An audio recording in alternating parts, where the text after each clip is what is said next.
Horror films are clawing their way back into the spotlight, and Blumhouse might just be the studio to thank for it. Picture this, a spooky sequel that's kicking off stronger than expected, while another comedy drama soars in its own unique way. But here's where it gets controversial. Can one studio's revival really hinge on a creepy kid killer? Or is the box office just hungry for scares? Stick around as we dive into the weekend's buzz, where surprises lurk in the shadows and debates are waiting to erupt. Movie news. Posted just moments ago, Blumhouse and director Scott Derrickson are poised to dominate the box office this weekend, with Black Phone 2 showing signs of a thrilling rebound for the genre-focused studio. In simple terms, box office previews are the money movies make from ticket sales on their opening day before the official release, giving us an early peek at potential success. Previously, Blumhouse faced some real disappointments, like Megan 2.0, which bombed by earning a mere $39 million globally against the first film's impressive $180 million haul. Yet, Black Phone 2 is launching with a solid $2.6 million from Thursday's previews.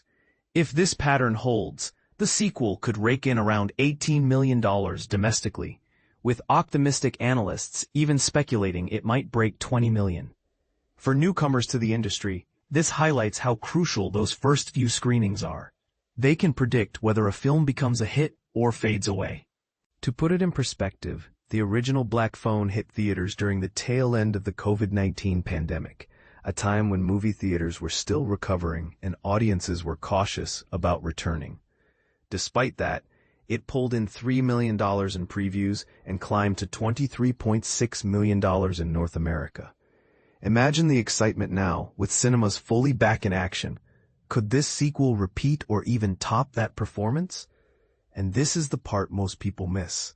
The horror genre's resilience, bouncing back from flops like Megan 2.0 to remind us why jump scares and suspense keep fans coming back for more.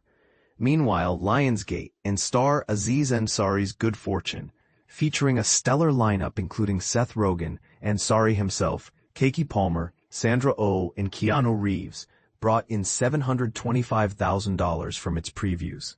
With a production budget of $30 million, experts are forecasting a debut in the mid to high seven-figure range. A polite way of saying it could earn between $1 million and $10 million, depending on how audiences respond. It's an intriguing contrast, one film banking on chills, the other on laughs and star power. But here's where it gets controversial. Do big-name casts guarantee success? Or can indie-style horror punch above its weight in today's crowded market? Sponsored content. For those curious about the plot, here's the official synopsis for Black Phone 2, straight from Blumhouse. Ethan Hawke steps back into one of his most chilling roles as the Grabber, a vengeful spirit seeking retribution against Finn, played by Mason Thames from Beyond the Grave. He terrorizes Finn's younger sister, Gwen, Madeleine McGraw, pulling her into a nightmare of haunting phone calls in her dreams and eerie visions of three boys being hunted at a remote winter camp called Alpine Lake. Now 17 and grappling with the aftermath of his own ordeal, Finn faces an internal battle, while the feisty 15-year-old Gwen takes charge, convincing him to journey to the camp amid a raging blizzard. There, she unearths a devastating link between the Grabber and their family's past. United, they must face a murderer who's only grown stronger in death, revealing ties deeper than they ever imagined. The sequel welcomes back familiar faces and talents. Mason Thames, known for How to Train Your Dragon, reprises his role as Finney Shaw, the brave protagonist. Madeleine McGraw, from Secrets of Sulphur Springs, shines as his determined sister Gwen. Jeremy Davies, famous for Justified, plays their father Terrence, and Miguel Mora, who made his debut in the first Black Phone, returns but this time as Ernesto, a friend of Finn's who tragically met his end in the original film. Ethan Hawke, recently in Moon Knight, reprises the sinister child killer the Grabber.